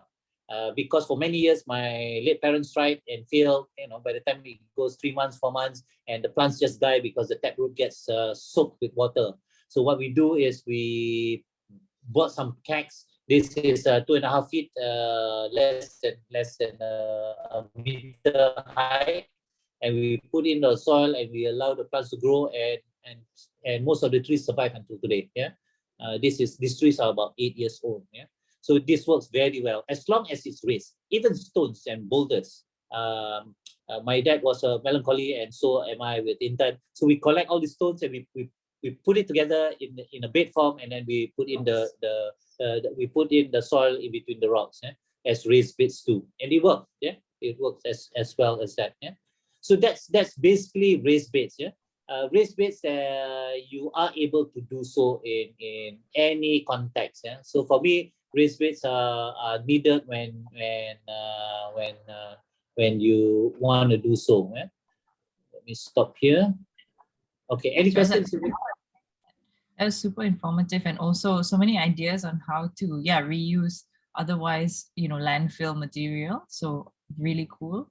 Another thing I wanted to ask about was its use on peatlands, right? Because one of the key things that we're trying to work with on People for Peat is to make sure whatever livelihoods people are pursuing, whatever they do doesn't degrade the peatlands by cutting into it, by draining it, by degrading the soil or oxidizing it where you release the carbon. So raised beds would be a really good solution for that, right? Very true, very true. I encourage people in the peatland to start raise everything up. Take whatever is available from your land source. Timber rocks, hugel bed, as in hugel is whatever cut blocks. You leave it first, and then you put hay on top, and you put soil, etc. In syntropic, they are taught to pile the grass, cut grass, hay, whatever into a pile, and then you dig a hole, you put in your soil, and then you put in your compost, and you start planting it. Eventually, everything becomes raised bed, and so on and so forth. So, and there's this thing called chinampa, where if you have a water body, you build a flotation island, by putting bamboo or putting jute on the surface of the oil, on the surface of the water. It floats. Then you put hay, you put grass, you put soil, etc., and it becomes a raised floating bed. I've seen those things work in some farms in Malaysia. It works as good. Obviously, you can't plant a tree on chinampas. So but vegetables easily. And this is actually ancient way of planting in peatland. If you research chinampas or peatland farming, you see rows and rows of floating islands, we call it. So that's as far as peatland is concerned. Thank you for sharing that. I think a lot of our audience, especially because they're coming from the context of peatlands, are very interested to hear about that. And we have a question as well from Irene, which is to do with the raised bed farming. Do corrugated alloy containers cause the soil temperature to rise too much? Is that a concern? Okay, good question. I'm not an engineer, but I failed miserably in chemistry and physics. But alloy is alloy. It takes heat fast and it releases heat very fast, and it's only a line of salt. Yeah? So it doesn't build up and push the heat into the ground. It releases out in the exposed area. So when alloy is that form, avoid iron or iron cast. Iron will hold onto the heat and it will expand like an iron. Yeah, so it will expand outwards and inwards into the soil. Yeah? Very good technical question. Yeah. Great. Are there any other questions from the rest of our audience before we move on to the final section, which is, I think, a really fun and exciting session? Yep. Yep. Yeah, if there's nothing, I mean, feel free if something comes up to add it to the chat box, but if not, back to you, Reza. Okay, thank you, Varam. Okay, the last part is, I guess it's something which we do all the time. As designers, we are trained to dream, and that's a process that we need to do for any project that comes into hand. In school, in college, we were taught, okay, if you want to do a project, visualize it. And if you have problems, visualize it. And if you're not able to dream, some of us have that problem. Flip through magazines, flip through books, and flip through internet. If you see a picture that you really like for whatever reason, take that picture and paste it on the board. So it's called mood boards. Yeah. So in art school, architecture school, that's what we are trained to do. So I encourage everyone to start doing this process in your mind. So much so that you come to a level, hopefully like what we do, we can actually visualize everything that we want, because visualizing and dreams are actually free. Don't my 2 cents opinion about starting it is, don't stop dreaming big or ridiculous, because it's free anyway. It doesn't matter. Like when we wanted to open up a farm, we dream big. We say we wanted 50 acres and we wanted to have pasture land to roam free and we dreamt big, and eventually we got 50 acres somehow or another. 2 weeks after that dream, that's how powerful the dream was. But we didn't have pasture land to roam, but we have 50 acres of jungle. So again, my encouragement to you is dream big. Next step is to start putting it on paper or sketch it out or write it. Yeah. So for starters, if you have the piece of paper, you write your name on top of it. This is like your kindergarten art class. Write your piece of name behind your paper, and then you write down today's date, because that is important. I'll explain to you later. And you jot down what are the things that you want in your space, in your farm, in your garden, in whatever. Yeah. So assuming you want to start a garden or you want to start a food forest, so jot down what are the things you need. In a food garden, a food forest, in my space, which is no more than 20 feet by 20 feet. Yeah, that's what 6 meter by 6 meter. Yeah. So I say, okay, I want a lot of trees. So jot down the trees that I want first. Bananas, coconut, papaya, mango, etc., etc. Yeah. So jot those things down. I like guava, I like etc. So I put first that one. Then put in other things that you think you may want to enjoy. Okay, I want to have a fish pond. Okay, put down that fish pond. Yeah, just for the sake of having fun in it. I want to have some pets. I want to have rabbits. I want to Okay, jot those things down. It doesn't matter if it's in words or if you're able to sketch. Remember just now when we first started how to sketch yourself. Okay, now is the time that you are able to sketch. Do doodles. It doesn't matter. Silly doodles work very, very well. That's why most people who are creative, they doodle all the time on tissue papers, on their arms, and etc. They doodle all the time because the mind gets triggered that way. Yeah. So don't be shy of doodling and look funny on paper, but that's how it starts.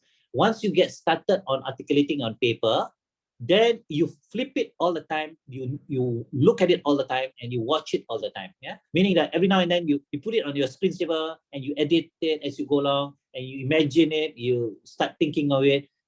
This is what we call visualizing the vibes into yourself, yeah, meaning that you are inviting the positive vibes into yourself. That's why when people talk about dream sessions, they say, okay, put these pictures of places that you want to visit on your fridge. Eventually you will go there one day, which is very true, because your mind attracts it. Yeah, this is law of attraction, proven, scientific. Yeah, not proven by Raza, by scientists. Yeah, once you have articulated in plan, share it with the people. That's the third step. Share with one another. Don't be shy. Most people are shy about their dreams. One of the things that I learned as a designer and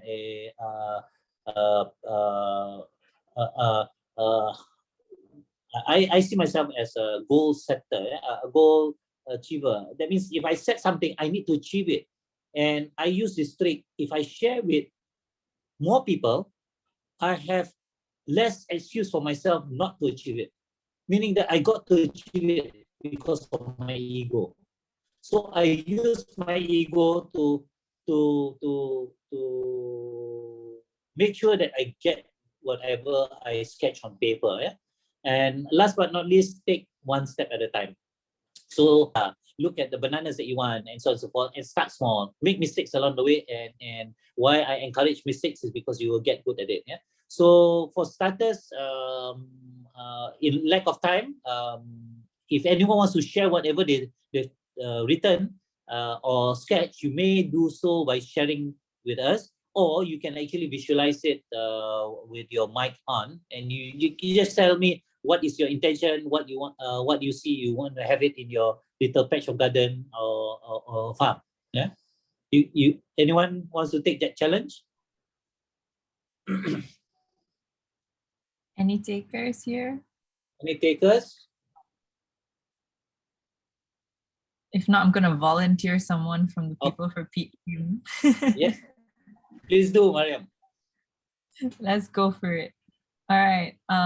Irene, do you want to share what you've come up with so far? Your dream garden? I knew you were going to volunteer me, MG. Yes, I know that too. Go ahead, Irene. First of all, thank you, Encik Raza. I've enjoyed this so much. And just whatever you've been saying when you're talking about visualizing what we want, and I think about wanting living soil in my tiny yard. I want to be able to feed my family, make them a fresh salad, just go out and pick some mint leaves. So for my dream garden, I want to have a small vertical garden because I have very, very little space. I want to plant tomatoes because they have climbing vines. I want to plant cucumbers because they also climb. I want mint, I want basil, rosemary. I want a small aquaponic section so that I can have fish swimming around. So that's my dream garden. So thank you so much for inspiring me. You're most welcome, Irene. There you go. Simple yet able to put it on paper what exactly that you have in mind. And it you may fail in aquaponic, but that doesn't matter because that's the process that you need to go through. Yeah. Yes. Any other takers? Thank you, Irene. Thanks, Irene. If no I want takers, to share mine. Okay, go ahead, please. Hi, I'm with People for Peat as well. My name is Mariam Kade. So same like Irene's ambitions, but my garden's going to be flooded with serai, pandans, coffee lime, lots of all these local dishes, ingredients. Those I think are very important for my daily cooking. So yeah, it's very beautiful dream at the moment. Thanks, Jiraza. You're most welcome. A good one, honey. Mariam, I can relate to that because if you come to Klang, that's who we are. We eat a lot of ulam, which is the leaves and whatnot. Yeah. So hang on, sorry, my iPad is now low in power. One moment.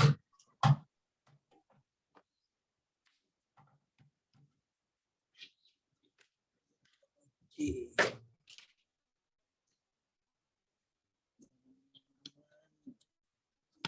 Maybe it should work. Okay. Okay, thank you. Having that kind of garden is good because it's less maintenance, less care.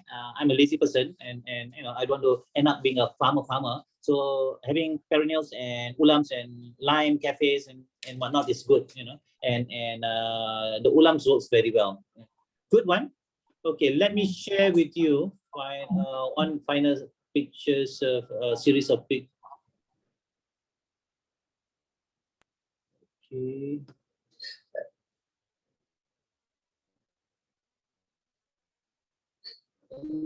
So,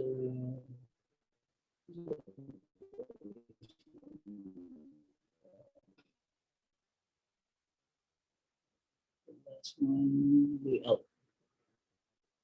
Okay. A very quick one. This is how we started in Klang. How we visualized it. Obviously, we went into technology by our side. Which one? This one. Yeah, this plot of land. This plot of land, and we look it from above, and Intan sketch what she wanted to do in sections. This is the house, and we built our office here, and we have this land. We wanted to turn it into a food forest, and we wanted a garden, a greenhouse at the back. We wanted fish, chickens, duck, geese, and a pond and a compost shed here. So that was our planning, and that's her sketch. That's how it is. Yeah. Don't use me as example because we're trained as designers to work on scale. It doesn't matter. You just plonk it and see what happens to you. Yeah? And that's a close-up view when we first started. If you notice, that's the office we built. That's a chicken, and for greenhouse is here.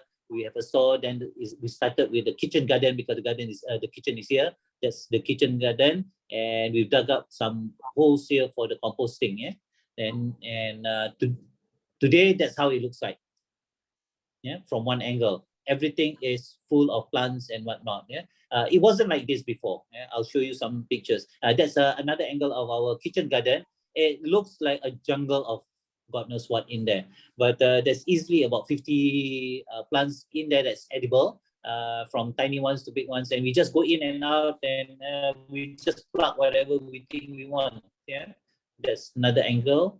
Yeah, obviously aeration is good, and occasionally we have tall trees that grows from the vegetable garden. This is papaya, but we keep everything intact, as in the stuff that we need to look at, like this is ubi kelede, whatever English we call it. Yeah?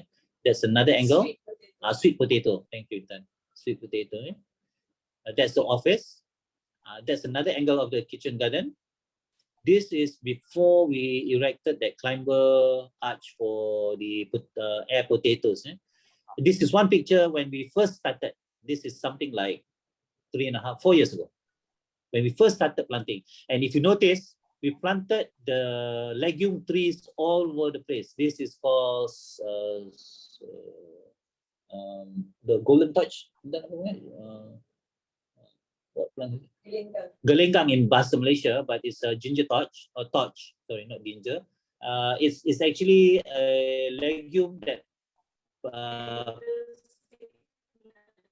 candlestick plant. That's right. Thank you.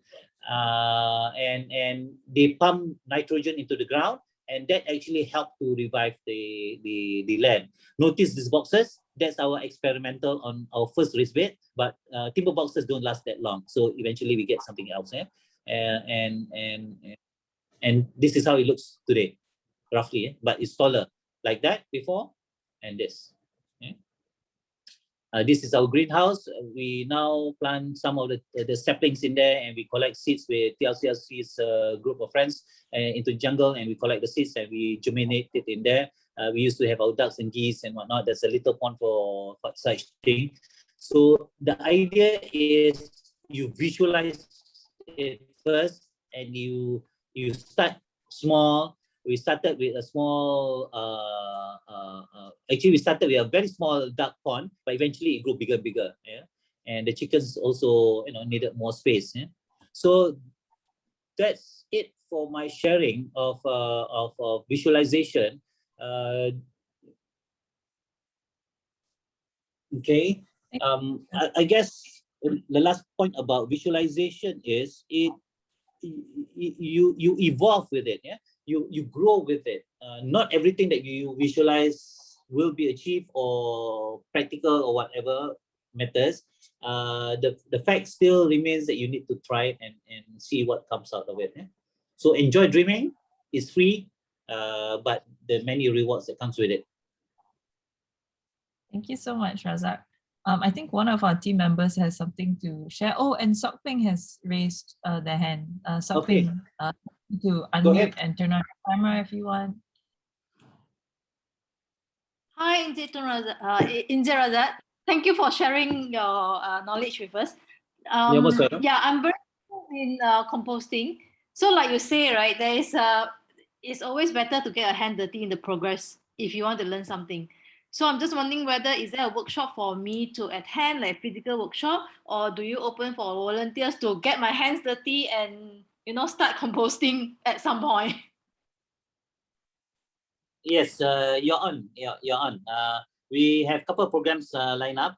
HRDF, we are supposed to train about 90 people in the next 2.5 months. So we have 3 programs that we are working on. It's a stay in and for 4 days. But composting is an integral part of it, which you can actually volunteer. We need some volunteers for that. Otherwise, we conduct workshops, full day workshop for about 160 ringgit for a group of 8, minimum 8. So you have friends, if you have 8, you can actually come by and choose any day. We can actually teach you the practical way of doing it. If you have 20 people and above, you can actually block our time. We can actually do it in your area, but that must come with the raw materials. Meaning, like for example, when we did the workshop in Bentong and Kampa, we preempt them, we give them the list, we show them the pictures, etc., and they get the piles and piles of things intact. And the greens, we tell them, okay, we're coming 2 days in time, so today they must cut the grass, and in 2 days we have the volume of grass. We can actually go to your site to teach you and to get your hands dirty, so to speak. So many ways of teaching yourself. Good one. Are you belonging to a community of community garden? No, but I'm not. But I'm with Zero Waste Malaysia. Okay, can do. I mean, I enjoy your initiative a lot. So come by with your friends. We'll lock you in. No worries. Cool. Thank you so much. You're most welcome. Thank you, Sok Ping, for sharing and for attending for today's workshop. It's really nice to have these collaborations with other different local organizations. So thanks so much for coming. I have one more to share, which is I think one of our team did a visualization. Sindhu, if you want to share that great. with the group, great. Yeah, like an actual visualization. Please share. Either visually on screen or you take a snapshot. Hi, Mr. Razak, can you hear me? Yes, I can. Okay, I love your passion, and like you, I'm a designer myself, and I would love to have an edible garden like yours. When you asked us to visualize, this is what I drew out. So I'd like to have some veggie and stuff like herbs, pandan leaves, chili, tomatoes, spinach, and stuff like that. Yeah, and my right behind my kitchen in my very mini garden. Yep, this is what a very small dream for now. Eventually, I hope it'll become as big as yours. Good for you. I like it because I see the right approach and your layout is good. You have a raised bed for the herbs there on the left by the door so that you can actually get out to the gate. And you have a bigger tree of hibiscus in the middle and so on and so forth. Yeah, it works well. From here, later you have you have to orientate yourself with the sun, where it goes up, it goes down, so that some of the trees are able to get the sunlight that they need. Yeah, but that's technical. Yeah? One more thing that you may want to make use of your advantage of having a fence. If you grow your creepers on the fence, like velvet beans and etc., and they climb very well with fences like this. So you can actually harvest, your bunga telang and etc. Those things that you use it for cooking. Yeah, that's a great idea. Thank you so much, Mr. Razak. You're most welcome. Thank you for sharing. Thank you, Sindhu. Awesome. Is there anyone else who would like to share before we wrap this up? Or any last questions for Mr. Razak before we let him go? All right. If not, thank you so much, Razak. That was such a fun and informative session. It always is with you. And I think Thank you. everyone can really see your passion, not Thank you. just for composting, but for raised beds, for the environment, for sustainability, and making sure that we're using, you know, everything that would otherwise go to waste. I think that was such a key message for me, right? And your networks that you built within your community is also so key, of like, you know, making friends with your grass cutters and your local municipal council, and even like the local people at the market, because again, like you said, dreams are free, but some of these other things, you know, the raw materials for your compost can also be free. So what excuse, right? Yep. Yeah. Yinyo, do you have a question for Mr. Raza or a comment?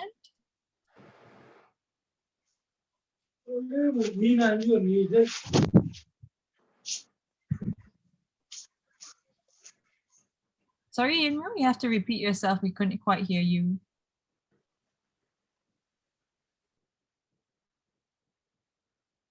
All right, maybe Yinyo, if you're more comfortable typing in the chat box, feel free to do so. I will try to address your comment or your question.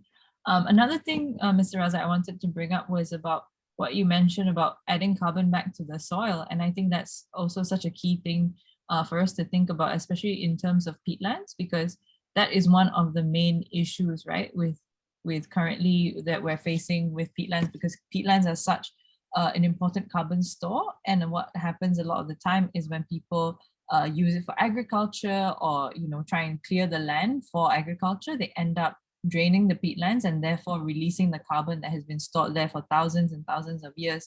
So to know that there is a method, although probably a very slow method, but like, you know, a method to add carbon back to the soil, I think that is very, very hopeful. Gives me hope, because I always think in terms of like, oh no, every time we, you know, plant something or do some kind of development that humans need to live, we take carbon and put it into the atmosphere, right? So the fact that there is something we can all do by using living soil to put carbon back into it is really gives me hope. Good for you. Good. Yeah. Awesome. Well, with that, Saraza, I'll let you go, and I'll just share my screen again. Yeah, before that, thank you very just taking the opportunity to thank you and your team members and listeners for listening in, and enjoy yourself doing compost, getting dirty. Thank you so much, Mr. Raza. So just give me a moment while I pull up our original slides.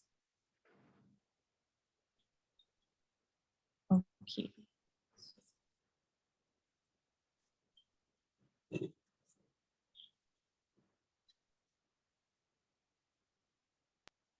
Okay. Again, just some closing words. Thank you again to all of our participants for joining today's workshop. I hope you learned something, or at least felt inspired to start your own compost, or to start your own raised beds, or even just to have some ideas on how to do more visualization in your life. I think all of which are great skills to have. So thank you for your energy and for your time. We really appreciate it. We had a really good turnout today for our first ever sort of small, exclusive and interactive workshop. So do let us know what you think, either on social media or through our event survey form. So just before we let you guys go, I wanted to let you know about some upcoming symposium dates as well as future workshops. So our next symposium is going to be Symposium 3, and this is going to be a really interesting one because our focus will be about technology on peat. So we've got some really interesting speakers lined up who are really using cutting edge technology to do conservation on peat. And so that's going to be pretty soon, in about 2 weeks, and that's on the 14th of June. And then after that, we have our 4th symposium, which is going to be the role of youth in peatland awareness and haze mitigation, where we're going to be engaging with some of the leaders in youth awareness for peatlands, and see how we can go about doing that and engaging more with our youth. And that will be in July on the 13th. And then our last symposium of the year and of our action will be Symposium 5, where we'll be talking about culture as well as sustenance, because as we all hear for this workshop, I think partly we think about a lot of food, right? I do anyway, about how do we feed ourselves, how do we feed our families, and so this will be a focus on that, and that will be on the 17th of August. And then if you enjoyed, the small sort of more casual format of today's workshop, we'll be doing one more before we end our symposium series, and that will be workshop 2. And that will be the role, again, the theme will be about youth and how we utilize social media as well to raise more awareness about peatland issues and to use activism in our social media. So that'll be a really interesting one to attend to as well. So keep an eye out for that. That'll also be in July. So we hope to see you for that. And then of course, right now, if you weren't already aware, we are currently running a PFP ASEAN Peatland photo contest, and there are cash prizes to be won. So pay attention here. There are 5 prizes to be won of 100 euros each, which is a significant amount of money. And all you have to do is submit a photo. I think there's a few different categories, but our team will be putting the links up in the chat box right now. And we've even extended the deadline so that more people have the chance to submit their photos. And this image you see behind you is one of the winners of last year's photo contest. Don't be intimidated though, anyone is welcome to join. We have a regular DSLR category. So if you have like a professional level camera, you can submit to that. Or, if you just have your mobile phone, that will be good enough, because we have a whole category just for mobile phones. So to make it most accessible to everyone in the community, that's what we're doing. And there's also a visual storytelling component where if you are someone who likes to take pictures but also wants to tell a story, maybe you want to dabble in a bit of photojournalism, you can join that part of our contest as well. So there's 3 categories, there's 5 prizes, 100 euros each. Please join. I think it will be good fun, and we'll be showcasing the winners at some of our symposiums as well. So you get your 15 minutes of fame there too. So again, thank you all so much for participating. The link to our post-event survey will be put in the chat box. So if you have any feedback for us, positive or negative, we're always welcome. We always welcome it, and we would like to hear what you think, what you liked about the workshop, what you didn't like about the workshop. Always happy to hear what people have to say. And through that, we will be giving you your e-certificate of participation. So do fill that in, and then you can expect your e-certificate in your email. So I think that's all the time we have today. Again, thank you so much to our speakers. Thank you so much to Mr. Razak specifically, and Intan, I hear you in the background there giving Razak the translations for different plants and whatnot. Thank you so much for your time today, and to all of our team members and to our participants. Always a good time with you guys. So yeah, that's all we have for today. Always follow us on social media if you want more of our content. We have a newsletter, and yeah, thank you so much. And of course, thank you to our funders, the European Union, who made today possible. So yeah, thank you. Have a good day, everyone. And as to quote Razak, dreams are free, so keep dreaming. Thank you.